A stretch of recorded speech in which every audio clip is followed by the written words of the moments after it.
My name is Ava Bennett. I'm 32 years old, and 8 months ago, I planned a birthday trip for my father that I'll never forget because I was never invited to it. $35,300, 4 cities, every meal, every ticket, every sunset timed like a love letter. Florence, Rome, a hidden village in Tuscany tied to our family name. It was supposed to be a gift, a gesture. Instead, I got a text. You're not invited to your father's birthday. Immediate family only. It didn't come from him. It came from her, my mother. No call, no explanation, just digital exile. As if all I had done, every dollar, every plan, was too inconvenient for the illusion she was curating. I didn't cry. I didn't scream. I opened a new folder on my laptop and named it Contingency, because sometimes the only way to survive being erased is to document the silence and then make them hear it. If you've ever been written out of a story you helped build, if you've ever watched someone else take credit while you quietly kept receipts, stay. Because this isn't just about betrayal. It's about what happens when the daughter they ghosted finds her voice and rewrites the ending. Leave a comment if you've ever been left out of something you paid for, emotionally, financially, or both. And subscribe if you believe that silence isn't peace. It's just the space between the lie and the reckoning. The message blinked on my phone screen like a quiet slap. You're not invited to your father's birthday. Immediate family only. It came from my mother, of course. Not even a call. Just cold, calculated text, as if cutting me out were part of her grocery list. I sat still for a long moment, laptop open in front of me, Florence's cobbled alleys and sunlit vineyards frozen on the screen. I'd been tweaking the itinerary for days. Florence first. Dad always wanted to see the Uffizi. Then Rome, then the small ancestral village I found in an old envelope in his study.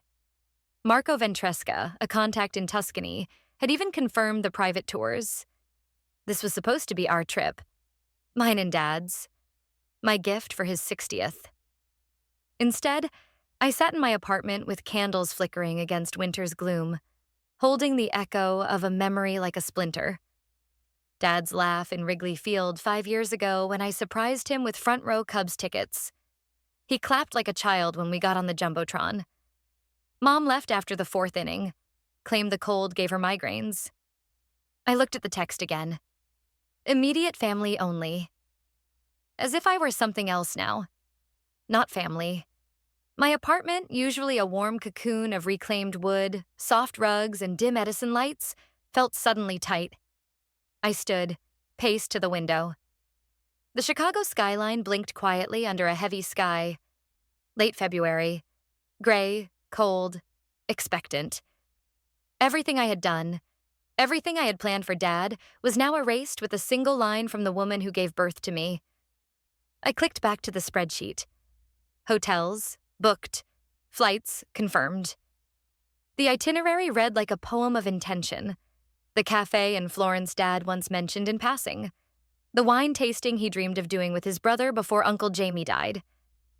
Everything built with love, with memory, and now, for what? A buzz. Noah. Noah. Hey, heard anything about the dinner? I stared at the screen, then typed slowly. Me. Mom says I'm not invited. Immediate family only. A minute passed. Then, Noah. What the hell? I thought we were doing this together. You planned everything. Me. Apparently not enough to be family. Noah. She's unreal. I only chipped in $5,000, Ava. You built the whole thing. That pulled a bitter smile from me. Noah, ever the diplomat, never raised his voice. He'd moved to Seattle years ago and kept a healthy 6-state buffer between himself and Linda Bennett. I used to envy that distance. Now, I understood it. I wasn't going to crash the party. I was going to detonate it. With proof. That thought formed like steel behind my teeth. I minimized the travel folder and opened a new one. I named it Contingency, just for fun. Or so I told myself. The first file I moved in was the email from Dad's office manager, Marjorie, confirming the time off request he submitted after I booked the Italy trip. The dates matched perfectly. He'd known. He was going. So why didn't he say anything when I called last week? He'd only said he was excited to rest soon. That was all. Did he know I wasn't coming? Had he already agreed to Mom's exclusion? Or had she simply overridden him? I walked to my bookshelf, pulled down the old album. Page after page of birthday photos, school plays, family trips. Then I found it. My 8th birthday. I remembered the cake, lemon chiffon with strawberry glaze. My smile was wide. Dad stood behind me, goofy hat and all. And there, center frame, was Mom. Chin tilted slightly, smile perfectly symmetrical. She always had to be the one in focus. I snapped the book shut. I wouldn't confront her. Not yet. That would be expected. And I wouldn't beg for a seat at that dinner table. I wasn't that girl anymore. No, I was going to take my time. I was going to take apart the machine she built. One curated illusion at a time. I reopened the contingency folder. Time to make Linda Bennett regret ever writing me out of the frame. First it was silent. Then came the lies, perfectly dressed in maternal concern. At first I told myself the silence was normal. People get busy. Days slip into weeks. But by the end of March, it was unmistakable. I was being slowly, methodically erased. My birthday card to Dad came back in the mail, unopened, a thick red stamp across the front. Address unknown. I'd written it by hand. I'd even added one of those gold foil stickers I knew he liked, the ones with tiny raised globes. He used to collect them in a little box in his office. I stared at the returned envelope like it was radioactive. Then I opened my phone and called the house. Linda picked up on the second ring. Chipper. Ava, sweetheart. How are you? I swallowed. Hi, Mom. Is Dad there? There was a pause, light as lace. Oh, he's just stepped into the garden. You know how he loves spring bulbs. It was snowing that morning in Bloomfield, a slushy mess of March ice and gray sky. I can wait. No need, she said too quickly. He's just been so tired lately. I'll tell him you called. She didn't. For the next few weeks, I kept trying. Emails, texts, another call. Always intercepted, always excuses. He's napping. He's meeting a neighbor about the fence. He's reading and didn't want to be disturbed. Dad had never minded being disturbed by me. I started to feel something unfamiliar, anxious, paranoid even. So I called Marjorie. Marjorie, it's Ava. Hi, honey, she said brightly. We miss you around here. I hesitated. Just wondering, is Dad slowing down at work? Retiring early? Marjorie laughed, the sound sharp and genuine. Thomas? Retire? He just brought in 2 new clients last week. Said he wanted to hit a record before 61. I stared at the wall. So, he's not cutting hours? Nope. Still working full days. Why? No reason, I lied. Just curious. Later that night, I lay in bed scrolling through emails. Nothing from Dad. Nothing but empty inboxes and system notifications. I tapped into the shared Netflix account to distract myself. Wrong password. Again. I tried the Wi-Fi hotspot I sometimes used when visiting their house. Gone from my saved networks. I was being shut out. Digitally. Socially. Entirely. Noah called just past 10 p.m. Got a weird message from Aunt Judith, he said. She asked why you were too busy to come to Dad's dinner. I sat up straight. What? Yeah. She said Mom told everyone you couldn't make it, that you were traveling, some tech conference. I hadn't traveled in 2 months. They're rewriting it, I whispered. What? The story. They're rewriting the whole damn story, Noah. Like I never planned a thing. Like I just vanished. He was silent for a moment. Then softly. I think you need to start writing things down. Everything. Dates, texts, returned mail. Document it all. A few days later, I received a Facebook message from a cousin I hadn't seen in years. Miriam, thinking of you. Hope you're okay. If you ever want to talk, I'm here. I hadn't posted anything online in weeks. I hadn't told anyone about the birthday dinner. So why did she think I wasn't okay? My dreams started to twist. One night, Dad stood in front of me in a white room. I was 5 again. He knelt and held my face in his hands. "Why don't you call anymore?" he whispered. "I do," I sobbed. "You don't pick up." He looked at me with such sadness. Then he faded. I woke up gasping. When I was 12, Mom broke a crystal vase. I still remember the way it sounded, like a chandelier being dropped. She ran into my room sobbing, clutching her hand. "You must have bumped the table, honey. It's okay," she said through tears. Dad didn't ask questions, just looked at me, then the shards, and quietly cleaned it up. That was my first real lesson. The truth could be bent into something beautiful and false if delivered in the right tone. Now I felt it again, only this time I wasn't 12. I was 32, and I wasn't going to be erased. That afternoon, I opened my laptop and stared at the inbox again. Still no response from Dad. But Samantha's name sat idle in my contacts, just waiting. We hadn't spoken in months, but back in college, she was the only one who stood up to my mother. At a holiday dinner, Mom had called her that computer girl with a curled lip.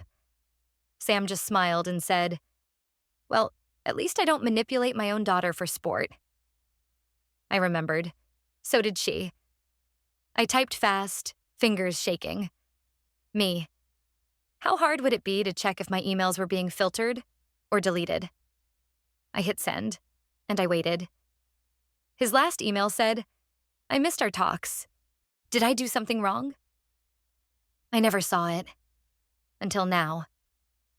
The screen lit up in pulses of blue, the storm outside flickering across the glass like nervous Morse code. I sat hunched at my desk, legs folded beneath me, hands curled tightly around a mug of untouched tea. My fingers were icy. The warmth didn't matter. I wasn't cold from weather. I was cold from what I was about to confirm. Samantha's voice crackled through my laptop speaker. "Okay, so if he never changed the logic, try something like Ava 1988 or Ava Loves Cubs." My breath caught as I typed. The cursor blinked. Then the inbox opened like a wound.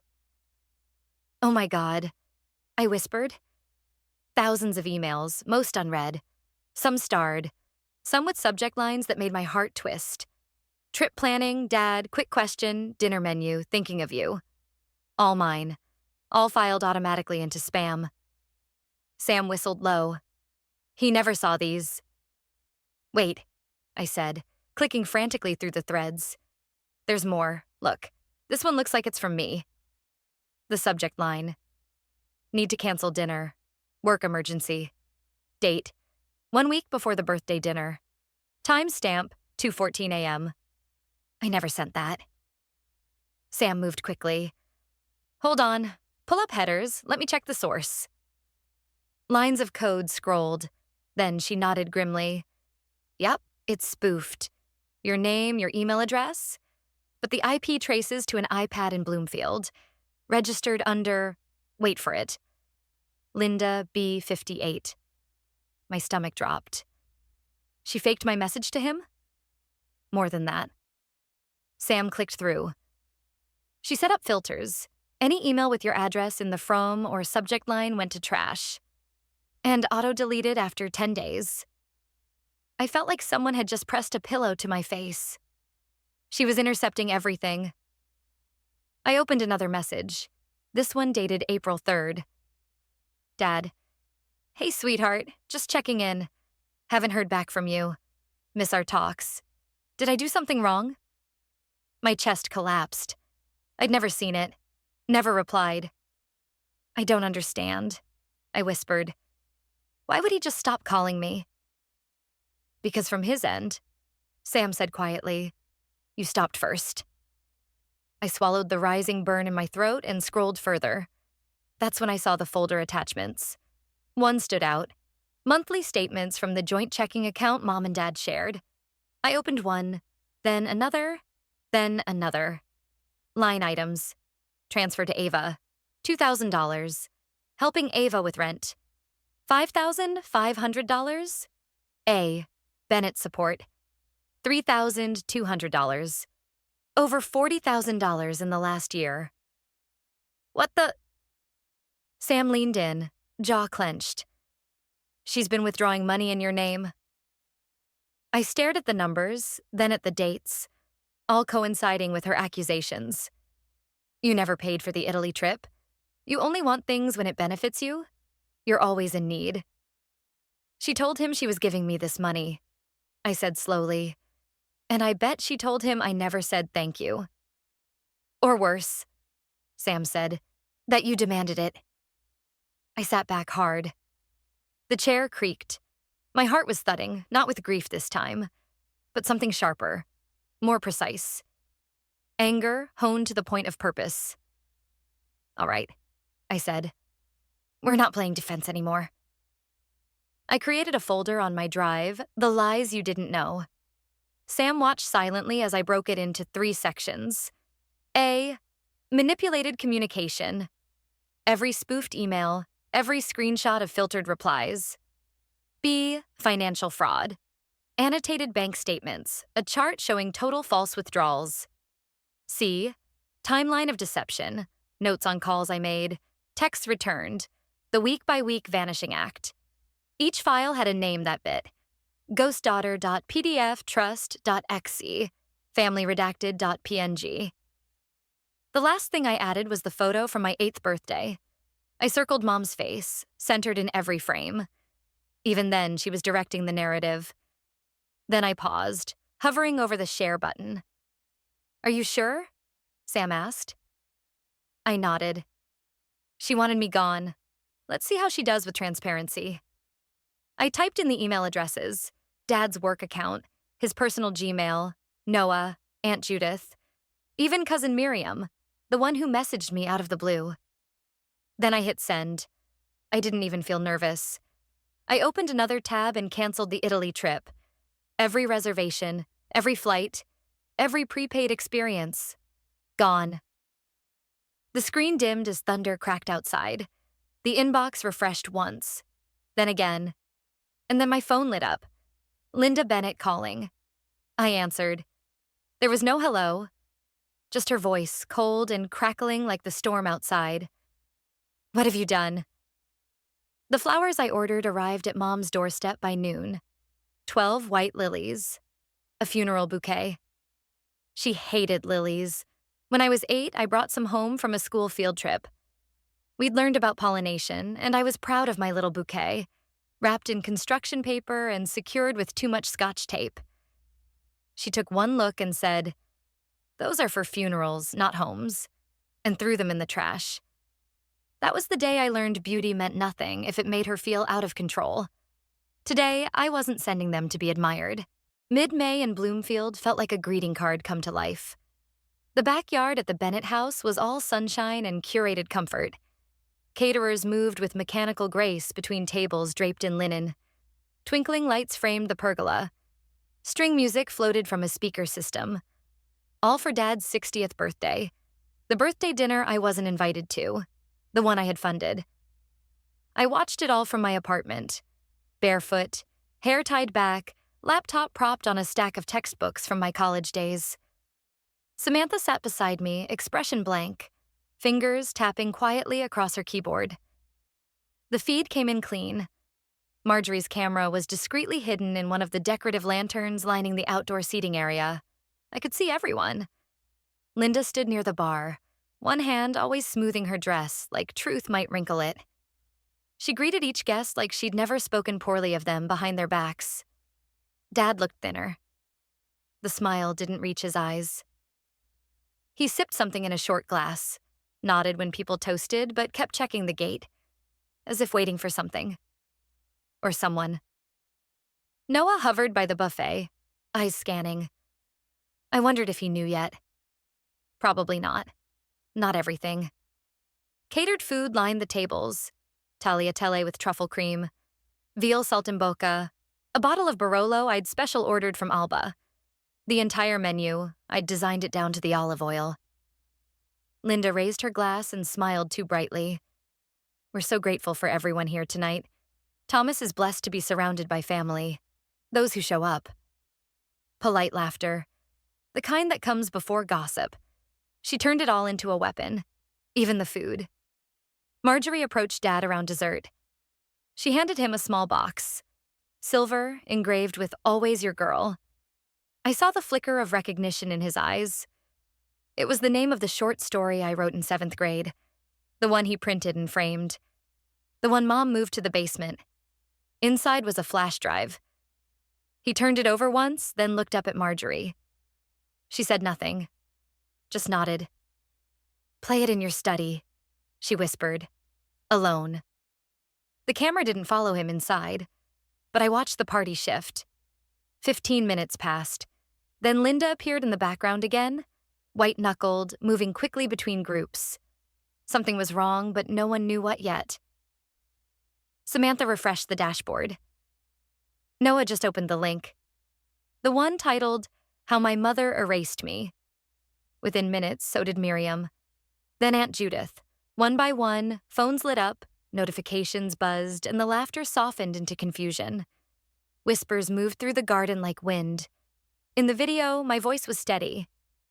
If you're watching this, it means Mom's version isn't the only one anymore. I laid it out clean. Screenshots of spoofed emails, IP logs from Linda's devices, audio of her on the phone with the travel agent pretending to be me, canceling the Italy trip. Video of her instructing the caterer, weeks before the party, that the daughter from Chicago won't be attending. Each truth came in measured, undeniable waves. I didn't appear on screen. Just my voice, over footage of her lies. She'd built her story like a castle of glass. I walked through with a hammer. Back at the party, I watched Dad reappear on the patio. He didn't say anything, just sat down and stared out across the lawn. No one approached him, not even Linda.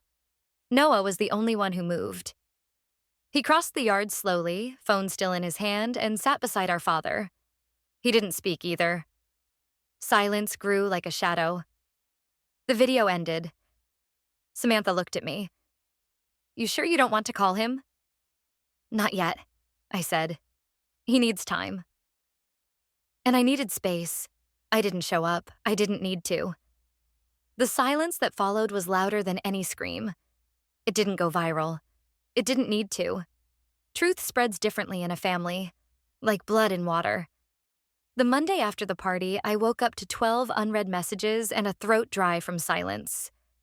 Not even coffee could cut through the weight in my chest. I didn't feel triumphant, just hollow.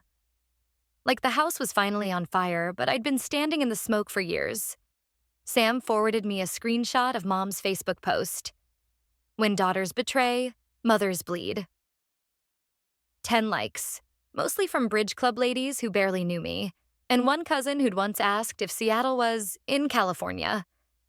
I didn't reply. The voicemail came later that afternoon. It was Mom, of course. No greeting this time. Just breathless words soaked in tremble and theater. "You don't understand what this is doing to your father. You have no idea what you've started. All this just because you couldn't handle..." Delete. Then another, more weepy. "You always had such a flair for the dramatic, Ava. I wonder where you got that from. Certainly not me." Click. I didn't respond. But I saved the audio. Sam had already taught me how. It was Dad's email that made me pause. Subject: not sure how to say any of this. The body was long, tentative, meandering, not defensive, not accusatory, just lost. "I'm trying to put the pieces together. I thought I was paying your rent last year. Linda said you were too proud to accept help directly. I believed that. Maybe I wanted to. I'm sorry I didn't notice what was happening sooner. I'm sorry I wasn't more curious about the silence. No denial, no defense. Just a father with dirt on his hands, realizing the garden he tended had been made of lies. I didn't write back. Not yet. 2 days later, Noah showed up at my door. No warning, just a knock, and then his voice saying my name like it had weight again. He held out an envelope. Inside, a handwritten note. I don't know how to undo the years, but I can start with one truth. I miss my daughter. Folded around it was a ticket stub. Cubs versus Mets, May 2001. The game where Dad caught a foul ball and gave it to me even though it bruised his thumb. I'd cried, and he made me laugh again by pretending the ball whispered secrets. It was the last time we'd been just the two of us. Noah sat on my couch, staring at his shoes. He's not good at anything like this, but he's trying, and I think that matters. I didn't say anything. I didn't trust my voice. He added quietly, I'm moving back. I'm tired of watching everything from another time zone. I nodded. That night, the family group chat, dead for years, lit up like a bonfire. Aunt Judith. We always knew Linda was difficult. You've just said what we couldn't. Cousin Becca. She told me you eloped with a bartender? Marjorie. Thomas asked me today if I knew when Ava stopped coming around. I said, she never did. You just stopped seeing her. He cried. I scrolled through the messages without replying. It wasn't about vindication, not anymore. It was about oxygen. Space. A chance to exhale after holding my breath for half a lifetime. Thursday morning, another email arrived. Just one line, a photo attachment. Dad, standing in front of the Hotel Eden in Rome, a soft smile on his face, holding a suitcase. Caption, I'm going anyway. Would love company. I stared at the screen, then back at my suitcase. It was already packed. Rome was louder than I remembered, but this time no one was speaking for me. Cobblestones underfoot, the lilt of Italian spilling from open cafes. Somewhere behind us, a violin traced a melody I didn't recognize, but didn't need to. The city was alive, and for the first time in years, so was I. Dad walked beside me through Trastevere, hands in his pockets, jacket slung over one shoulder. He still walked like he did when I was a kid, like he didn't want to step on ants, even if he never said so. Thank you, he said softly, not breaking stride. Not just for the trip, for giving me my daughter back. I didn't respond right away. I just smiled and nodded, letting the moment breathe. We visited everything I had planned months ago. The basilica with the faded ceiling Dad once bookmarked in a guidebook. The quiet cafe tucked behind Campo de Fiori. Even the artisan gelato stand Marco swore made pear sorbet better than sin. Dad ordered 2 scoops. He grinned like he did at the Cubs game all those years ago. At lunch, Marco joined us briefly. He poured wine with a flourish, told a story about tripping over a priest's dog, and laughed so hard he snorted. Then he leaned closer and said, in Italy we say, to remove poison you must see the snake. He looked at me when he said it, not with pity, with recognition. That afternoon I checked my email and saw it. From Linda Bennett. Subject, please read. I hovered for a moment, then deleted it unopened. Dad didn't ask. Didn't mention her. Maybe he knew, or maybe silence was its own answer. We drove out to the Bennett Villa in the countryside on Wednesday. Olive trees flanked the path like sentinels. The house was smaller than I'd imagined, but real. I took a single photo of the front steps, the paint peeling at the corners. Then I sent it to Noah.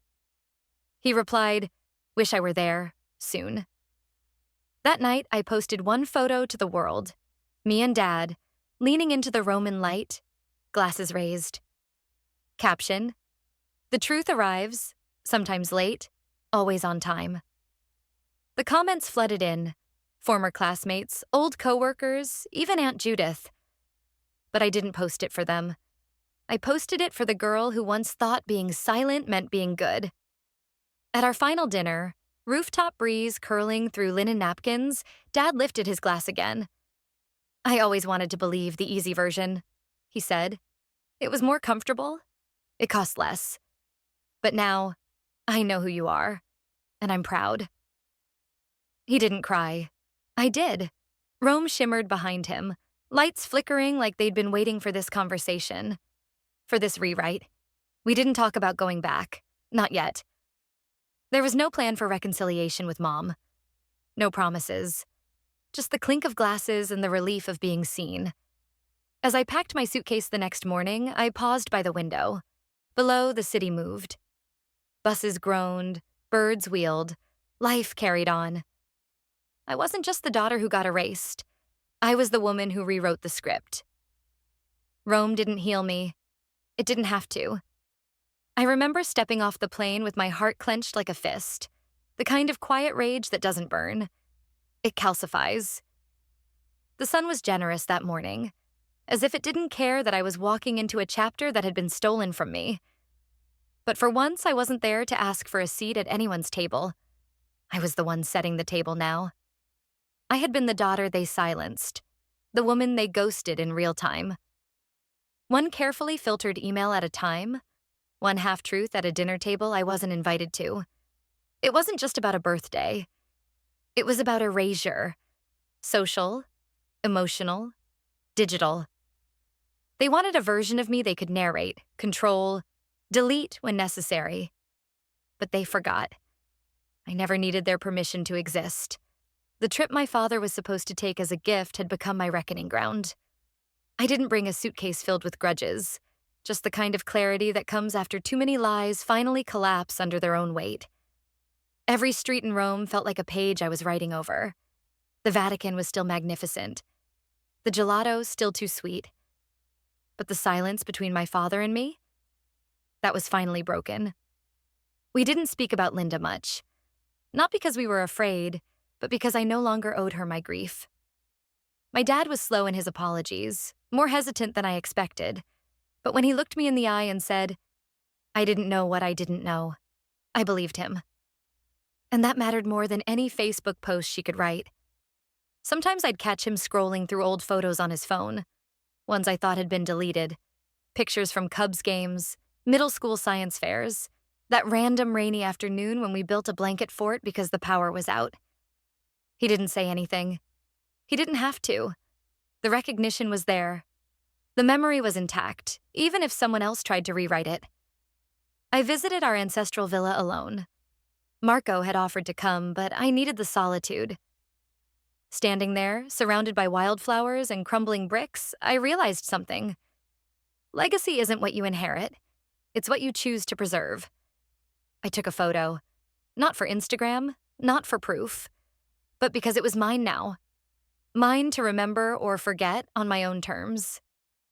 Samantha called that evening, her voice playful. "So, did we burn it all down or just light the perimeter?" I laughed for the first time in weeks. Just enough for the truth to grow back, I told her. The next morning, I deleted Linda's email unread. No anger, no fear, just release. My justice wasn't about revenge. It was about reclaiming what they tried to take. My name, my narrative, my place in the damn story. Before I left Rome, I posted a photo, me and my dad, smiling in front of the Colosseum. The caption read, "The truth arrives. Sometimes late, always on time." I didn't tag anyone. I didn't need to. And when I boarded the flight home, I knew I hadn't just visited Italy. I had rewritten the ending. And perhaps that's what justice really is. It doesn't always shout in courtrooms or trend on timelines. Sometimes it's quiet. A message read at the right time. A truth that slips through even the smallest cracks in a web of lies. When betrayal comes dressed as love, the deepest victory is not exposing the liar, but choosing never to believe them again. Some ghosts walk away. Others are banished. But the strongest ones? They rewrite the script and then walk off stage. Maybe the story felt too close. Maybe you've been there. Excluded from something you built. Silenced by the very people you trusted to protect your voice. made to feel like you were too emotional when all you did was notice the shift in tone, the missing invitations, the unreturned calls.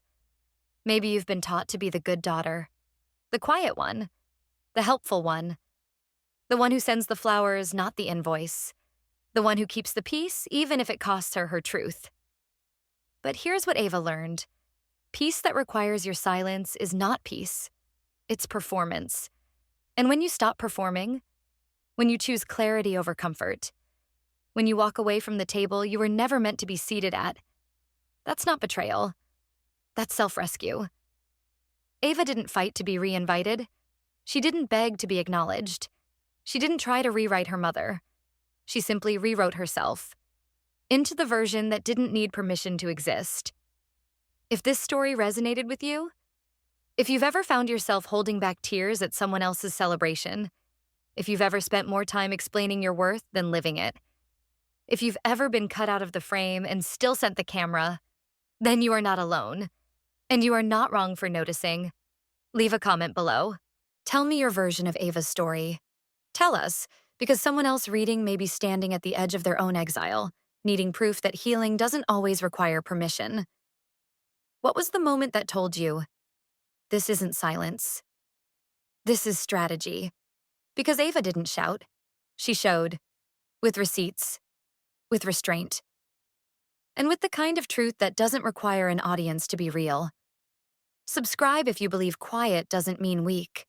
Like if you've ever had to rebuild from gaslit ruins. Share this if someone you love needs to know that you can be erased and still return as the author. Thank you for watching, for reading, for feeling, for seeing her. Because when we see each other clearly, we help rewrite more than stories. We rewrite futures.